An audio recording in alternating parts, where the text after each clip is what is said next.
Olá pessoal, hoje daremos continuidade à nossa disciplina de Química Farmacêutica e nós iremos falar sobre ligações fracas, tá?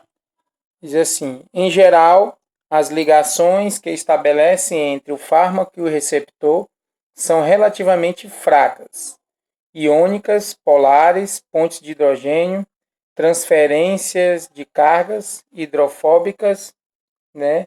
E Van der Waals. Em consequência, os efeitos produzidos são reversíveis, pois com o rompimento das ligações fármaco-receptor tem-se o fim do efeito farmacológico. Tal ligação é ideal para fármacos que atuam nos receptores de nosso organismo, pois sabemos que o efeito desejado terá um tempo limitado. Certo, gente? Então nós temos que entender o seguinte, nós temos aí dois tipos de interações, de ligações, né, que o nosso corpo consegue atuar, e nós temos as ligações, por exemplo, ligações fracas. Nós temos exemplos aí de ligações fracas de pontes de hidrogênio, né, ligações iônicas, polares, transferências de cargas, certo? Hidrofóbicas e Van der Waals. São ligações que a gente considera ligações fracas. Essas ligações, como vocês podem perceber, elas têm esse efeito aí limitado, né? Então, quando a gente vai ter uma interação entre fármaco-receptor, né? Então a gente já sabe que esse efeito ele vai ter um tempo limitado, porque essas ligações, sendo ligações fracas, elas vão se romper e o efeito farmacológico ele vai ter esse efeito aí que a gente chama de efeito e do tempo limitado, tá bom? Isso é interessante. Então, a gente pode citar as pontes de hidrogênio, elas estão presentes aí basicamente em todo o nosso organismo. Nós sabemos, por exemplo, que nosso corpo é feito aí, a maior quantidade dele é constituído por água, né? 70% em média do corpo do ser humano é constituído por água. E nós temos essa média de 70%, e essa água tem interações que a gente chama de pontes de hidrogênio ou ligações de hidrogênio, que agora é mais comum a gente observar essa nomenclatura como ligações de hidrogênio. É interessante, né? Porque a partir daí a gente sabe que o nosso corpo, tendo uma grande quantidade de água, a gente vai ter essas ligações presentes. E como o texto bem fala, né?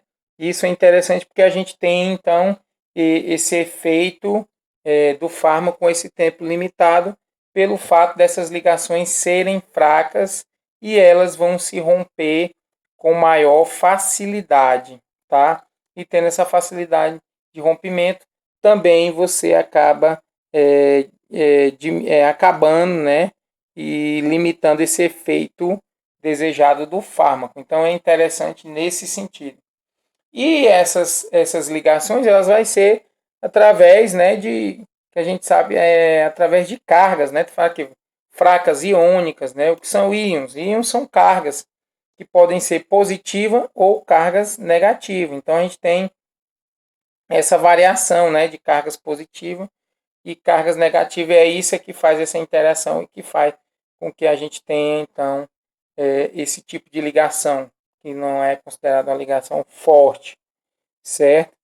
Nós temos aqui, mais embaixo, essa figura, né, mostrando, então, aqui, primeiramente, a transferência de cargas, tá? Como a gente falou, positiva e negativa, tem essa transferência, interação de dipolo, ponte de hidrogênio ou ligação de hidrogênio, e mais adiante nós temos as ligações de Van der Waals, tá? Também é considerado ligações fracas. Então, forças eletrostáticas, que vai ser da interação aqui, ó, você pode perceber de carga positiva com carga negativa, né? E por último, e na verdade, novamente, é a ligação de Van der Waals, que é também considerada uma carga que não é uma carga forte, tá? Não é uma ligação forte, na verdade. Aí nós temos então as ligações fortes, tá? Diz assim: há ocasiões, porém, em que se almeja o efeito produzido pelo fármaco seja né, ou sejam prolongados e até irreversíveis, como é o caso dos quimioterápicos, que exerce a ação tóxica prolongada contra o organismo patogênico ou outra célula estranha no nosso organismo. Tal interação com o receptor é feita de ligações covalentes. Então, nós percebemos que as ligações covalentes, elas também são necessárias dependendo, né, do seu uso, né, da sua necessidade, tá? Aí diz assim, isso é verdade, especialmente no caso de compostos que contêm anéis altamente tensos com epóxidos, tá? O epóxido de butadieno, né, que é um agente antitumoral. Então, em alguns casos, a gente percebe que há realmente a necessidade da gente fazer o uso de medicamentos que eles são considerados medicamentos essenciais para determinados usos, né? Principalmente no que diz respeito a esse processo que a gente tem para usar medicamentos que são, por exemplo, antitumorais. Então, nós precisamos de determinados medicamentos porque eles fazem parte desse processo e para determinadas doenças, como a gente pode ver aqui, patologias, a gente pode então querer esse efeito prolongado, tá? Que é o caso dos quimioterápicos. A gente vai fazer, por exemplo, uma quimioterapia, basicamente quem tem uma neoplasia. Então, esse medicamento ele tem que ter essa propriedade, ele tem que ter essa característica de ter um tempo maior atuando, né, fazendo a supressão dessas células tumorais, que são células que são prejudiciais ao ser humano, pode levar até a morte do indivíduo. Então, nós temos esse aspecto, né, dando então essa ideia de que eu posso também utilizar medicamentos com ligações fortes quando é para esse fim, que o medicamento ele precisa ficar um tempo maior dentro do organismo, e aí a gente faz então essa interação, tá?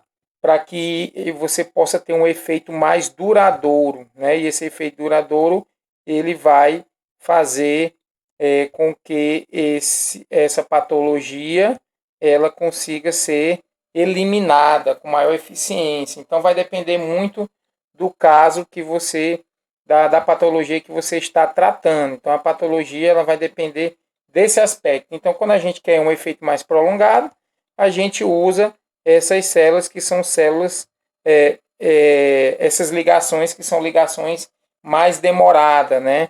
São ligações que exigem um tempo maior para poder você ter um efeito aí desejado, correto? E aí o exemplo, né, nesses processos quimioterápicos, como a gente já citou, as neoplasias, que são os cânceres, né, de modo geral, eles são tratados com quimioterapia, radioterapia, hormonioterapia, mas principalmente a quimioterapia, através de fármacos que a gente consegue ter, então, esse efeito mais prolongado pelo fato das ligações ser fortes, né? Essas ligações sendo fortes, a gente tem esse efeito prolongado até, né, um efeito aí que pode ser considerado permanente, tá bom? E o exemplo mais comum é esse que eu falei das neoplasias, né? Porque, na verdade, as neoplasias, elas acontecem em todos os lugares do nosso corpo, né? É um problema sério para ter um fármaco eficiente nesse sentido. Nós vamos ver aqui a questão da topografia, né, dos receptores. Topografia é analisar essa relação dele tridimensional com o fim de ajudar e compreender como se dá a interação fármaco-receptor. Tem-se feito tentativas para identificar e isolar diretamente o receptor ou deduzir indiretamente sua topografia. Entre os vários meios usados para isso, sobressai o seguinte. Então, eles têm aí esse estudo, tá, para identificar e isolar diretamente esse receptor, tá bom? E aí, o que nós temos indiretamente, ele quer, né, verificar a sua topografia, tá bom? Aí nós temos aqui a primeira, né? Primeira relação marcação covalente de grupos integrantes do hipotético receptores não raros como reagente radioativo. Então, é uma das características que devem ser estudadas, né? Que tem que se compreender. Primeiro é essa marcação covalente de grupos integrantes, né? Porque a gente sabe que isso interfere diretamente, né? E quando a gente fala de covalência, a gente está falando de ligações fortes, tá bom? Segundo, emprego de antimetabólitos, que por terem semelhança estrutural com metabólitos, são altamente específicos. E os dados que eles obtidos permitem a formulação de hipóteses sobre superfície dos receptores. Então, a gente tem que também tentar compreender o uso, né, desses antimetabólitos, tá? E a gente vai ter então aí essa ideia, né? E por eles terem essa semelhança estrutural, certo? Eles são altamente específicos, tá? E aí tem que ter essa ideia e tem que ter esse estudo nesse sentido, né? Para se entender a topografia dos receptores. Nós temos também a experiência como substâncias de estrutura rígida cujo formato é tal que possibilita o encaixe perfeito com hipotéticos receptores. Então, gente, quando uma substância ela tem essa estrutura rígida, né, quer dizer que a forma dela tridimensional ela dificilmente é alterada, tá? E aí isso vai fazer o que com que você tenha e possibilite o encaixe aí perfeito desses, né, hipotéticos receptores, porque ainda não tem esse estudo ainda com esse resultado aí totalmente amarrado, né? Então, é nesse sentido, né? Então, essas substâncias rígidas dificilmente elas vão ter essa mudança tridimensional e a gente vai ter então a possibilidade desses encaixes perfeitos, né? Isso de maneira hipotética. Também a gente tem que entender o estudo das relações entre estrutura química e atividade farmacológica, verificando qual é o efeito farmacológico da introdução de diferentes grupos substituintes da molécula de um composto biologicamente ativo, identificando o grupo mais favorável e especular sobre a presença de grupos complementares no receptor. Então, é o quarto, né, item que deve ser analisado, seria essa relação da estrutura química, né, e a atividade farmacológica, certo? Então, tem que ser feito esse estudo da estrutura química e de sua atividade farmacológica, tá bom?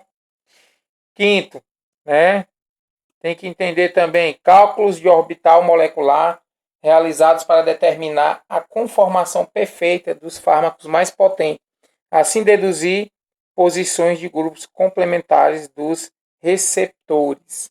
Então, nesse caso aqui, gente, a gente tem que ter essa ideia, esses estudos desses cálculos de orbital molecular, né?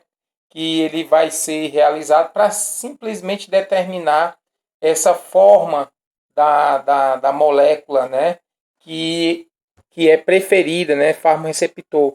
Porque existe uma forma espacial que a molécula, né, o receptor, ele tem, né, com esse fármaco. Então, se o fármaco se aproxima ou é basicamente idêntico a esse receptor, esse local de encaixe, isso aumenta muito, né, essa eficiência do fármaco. Então, se aplica então esses cálculos para poder então a gente entender essa conformação do receptor, né, com o fármaco. Quanto mais parecido é ou igual, melhor é essa atividade, né? Melhor esse processo aí. Estudo cristalográfico de moléculas de substâncias biologicamente ativas que reconhecidamente interagem com receptores. Importa lembrar que, todavia, que a conformação do fármaco no cristalino nem sempre é aquela do fármaco em solução. tá? Então, a gente tem uma diferença do fármaco cristalino do fármaco em solução. A gente tem essa diferença, né? E aí isso acarreta nessas reações, né? Então, podem ter reações diferentes conforme essa molécula, esse receptor, né, esse fármaco esteja, né, naquele momento. Então, isso é claro que vai influenciar o estado aí do fármaco interagindo com o receptor. Métodos físicos tais como espectrometria de ultravioleta, infravermelho, né, massas RMN e espectroscopia de fluorescência, dentre outros. Então nós temos aqui esses métodos físicos que são altamente estudados, né? Espectrometria ultravioleta, usando a luz, infravermelho, né? Todos utilizados a partir do estudo desses métodos aqui, para a gente entender essa topografia desses receptores, para que isso possa posteriormente ajudar na eficiência da formulação e da interação desses fármacos. Isso é muito importante quando a gente estuda esses aspectos, né, nesse sentido, certo? E nós temos também aqui o isolamento dos receptores, né? Diversas tentativas foram e estão sendo feitas para isolar os receptores de fármacos, contudo, até o momento, com êxito, tem sido muito relativo, né? As dificuldades de separá-lo das proteínas teciduais são grandes, pois durante o processo de extração, as forças que unem as duas entidades, fármaco e receptor, são rompidas, né? No processo de isolamento, o receptor sofre alterações na sua disposição espacial e na distribuição de cargas naturais, fatores essenciais à sua interação com o fármaco. Então, no momento que você estuda esse isolamento do receptor, é importante, né? Só que quando você vai fazer esse isolamento, apresentam certas dificuldades, né? E a principal dificuldade é separar a proteína tecidual, né, desse fármaco, correto? Porque existe essa interação que a gente já viu dessas ligações fracas ou fortes, né? E dependendo dessas ligações, quando vai se fazer esse isolamento, você acaba fazendo com que haja uma mudança, né? Uma alteração nessa disposição espacial dessa molécula, né? Desse fármaco. E aí também altera na distribuição de cargas naturais. Então a gente tem que se atentar nesse sentido, né? Há uma alteração quando você tenta isolar, que você separa ele da proteína específica, há uma alteração na disposição espacial e na distribuição de cargas. E nós sabemos que isso é o suficiente para que haja toda a mudança, então, desse efeito farmacológico. Então, a gente sabe que é aquela relação, a forma vai estar relacionada com a sua função. Então, se você muda a forma, basicamente você muda a função. Tudo bem? Então, isso é totalmente, vamos dizer assim, não eficiente, porque quando você tenta fazer esse isolamento, você acaba, hoje, né, acaba mudando essa distribuição de cargas e também a sua forma espacial, como a gente falou, modificando então esse efeito, né, não sendo aquele efeito esperado. Então, pessoal, vamos ficar por aqui. Até a próxima aula.